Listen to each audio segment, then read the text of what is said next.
HBS digunakan untuk membeli saham baru yang ditawarkan, maka Unilever harus punya uang tunai. Berapa uang tunai yang harus dikeluarkan?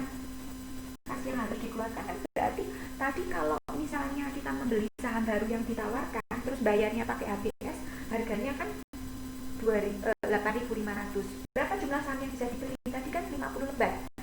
Jadi yang bisa dibeli oleh Unilever adalah sebesar 50 lembar. Kenapa kok bisa 50 lembar? Tadi kan sudah ada 5 HBS dapat digunakan untuk membeli satu saham baru. Kebetulan Unilever kan punya 250 lembar HBS.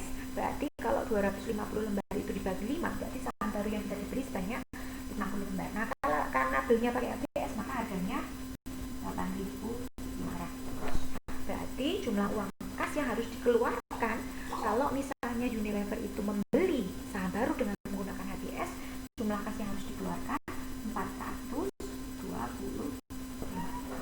Jurnalnya seperti apa? Jurnalnya investasi saham, tapi yang baru ya, investasi saham tak tulis yang baru,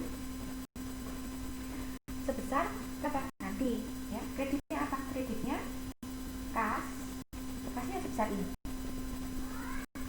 425.000 ya, kasnya 425.000 sama tadi HBS ya kan. Tadi di yang pertama kan kita mendebitkan HBS, sekarang karena digunakan untuk membayar kan tadi dikeluarkan investasi HBS. Berapa tadi harga perolehannya 204.540, sehingga harga perolehan saham baru sebesar ini. Jumlahkan saja 629.540. Ini jurnal yang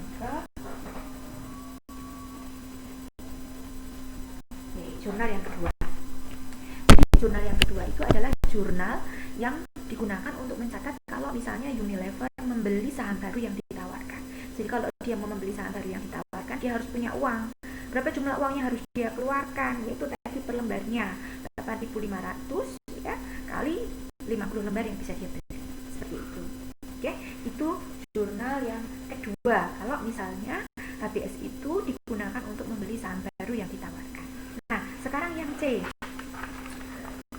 Yang C ya, misalnya Unilever menjual seluruh HBS dengan harga 250.000. Ini biasanya yang nomor 3 ini terjadi kalau misalnya Unilever nggak punya uang ya. Misalnya Unilever itu dikasih HBS, tapi kalau dia nggak punya uang untuk membeli saham baru, dia misalnya nggak punya uang ya, kalau dia mau membeli saham baru kan dia harus punya uang 425. Maka kalau misalnya pada saat itu kan kalau kita membeli saham dengan menggunakan HBS itu kan karena harganya murah, maka biasanya dibatasi waktunya 1 minggu, 2 minggu, maksimal 1 bulan. Jadi kalau misalnya sudah lebih dari 1 bulan Unilever tidak segera membeli karena dia nggak punya uang sebesar ini, maka ya sudah, dia nggak bisa membeli itu. Nah, kalau tidak digunakan untuk membeli kan eman-eman mau HBS itu ada nilainya. Maka di poin yang ketiga ya, itu kasusnya di situ Unilever itu sebenarnya ceritanya kalau di nomor 3 itu Unilever dia nggak punya uang untuk membeli. Maka kalau tidak dimanfaatkan kan eman-eman, maka HBS itu dijual. Bisakah HBS itu dijual? Bisa, karena HBS itu kan punya nilai.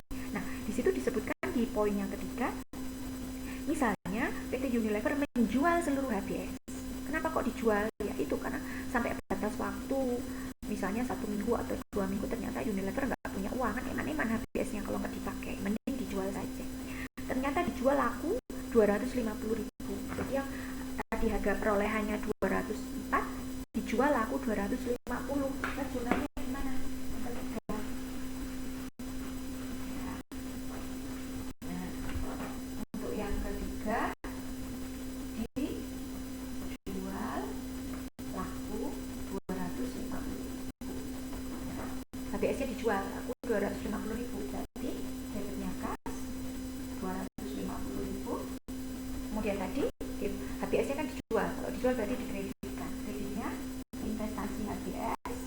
Kreditkan sebesar berapa? Sebesar tadi harga perolehannya 204.545. Nah, selisihnya ini merupakan laba. Berapa labanya?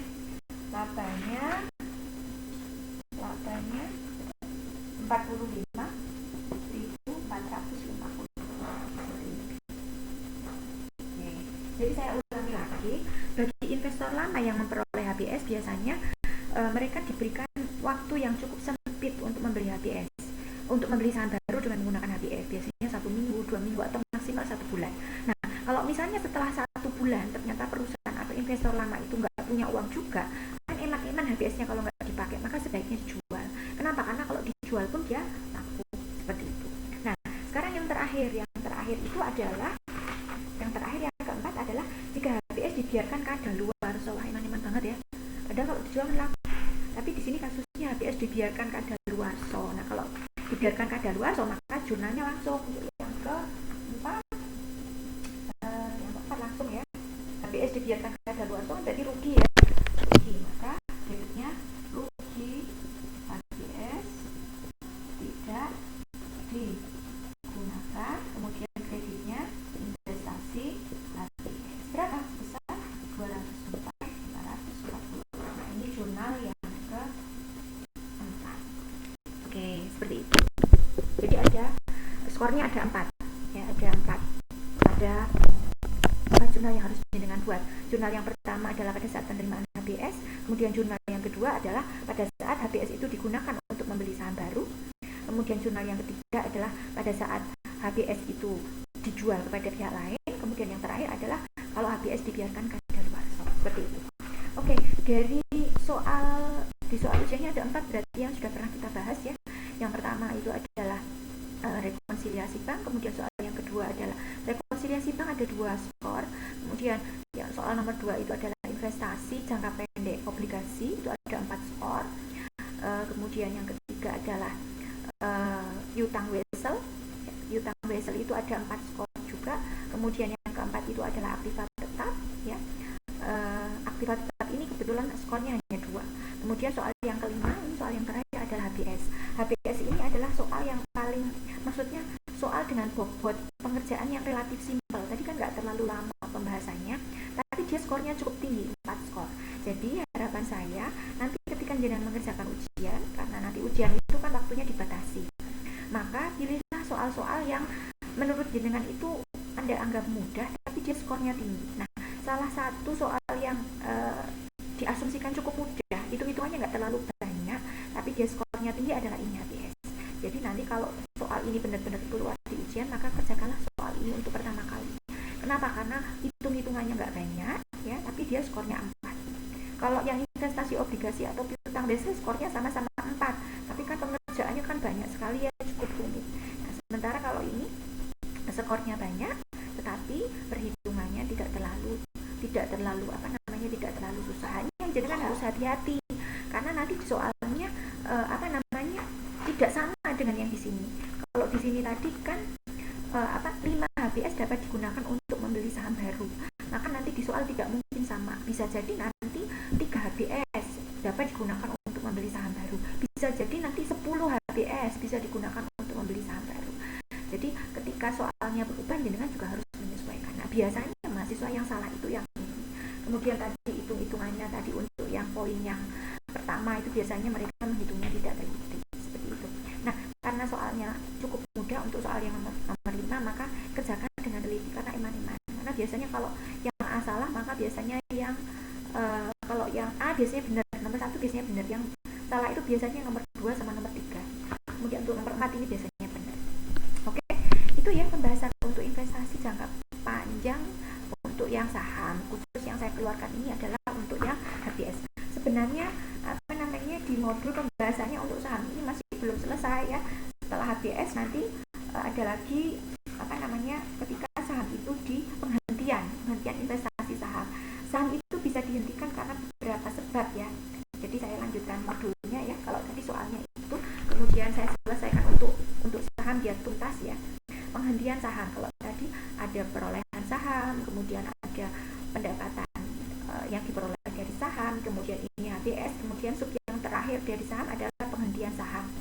Saham ini bisa dihentikan karena satu dijual, seperti itu. Jadi sahamnya dijual, maka nanti karena saat itu dijual maka akan muncul laba atau rugi penjualan. Karena kalau kita menjual saham itu biasanya saham itu dijual ketika investor butuh uang. Maka biasanya ketika investor butuh uang, kadang-kadang kan sahamnya pas harganya turun.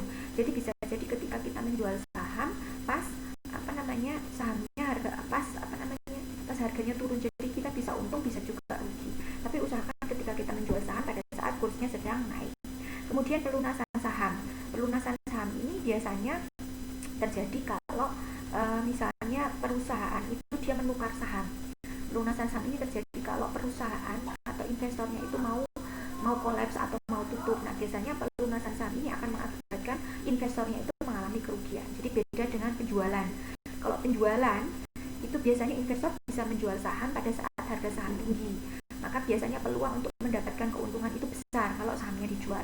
Tapi kalau pelunasan saham itu biasanya terjadi kalau perusahaan yang menerbitkan saham itu sudah mau kolaps. Contoh misalnya dulu kasusnya Dieng Jaya mau tutup, maka saham-saham dari investornya dilunasi. Nah, biasanya harga pelunasannya itu cenderung lebih rendah, sehingga kalau pelunasan saham ini biasanya kecenderungannya itu investor akan mengalami kerugian. Kemudian ada pertukaran saham, exchange of stock. Nah, sahamnya ditukar, biasanya ditukar adalah saham preference-nya ditukar dengan menggunakan saham biasa, seperti itu.